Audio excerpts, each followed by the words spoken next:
ইফতারি সামনে রেখে দোয়া কবুল হয়, বিশ্বাস হয়? কি সামনে রেখে?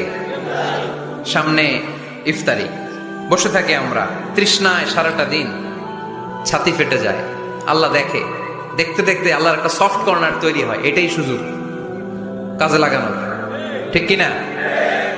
মুমিন যোগ্য যে কোপ মারে, সময় মতো কাজ করে, ঠিক কিনা? আল্লাহ তখন ফেরেশতাদেরকে জিজ্ঞেস করে, এই ঘটনা কি? খায় না যে? খায় না কেন? আল্লাহ রোজা রাখছে। এগুলো কি? রোয়াবজা, পেঁয়াজ, আলুর চপ, বেগুনি, মুরগির রান খায় না। খায় না কেন? ওরা যে ক্ষুধার্ত, আল্লাহ আপনার ভয়ে। তাই কি চায়? আল্লাহ আপনার কাছে ক্ষমা চায়, ক্ষমা চায়। আল্লাহ রহমতের দরিয়ায় জোশ খেলে যায়। আল্লাহ তখন বলে, আমারে দেখছে নাকি ওরা? ফেরেশতারা বলে, না দেখে নাই। আমার জান্নাত জাহান্নাম দেখেছে?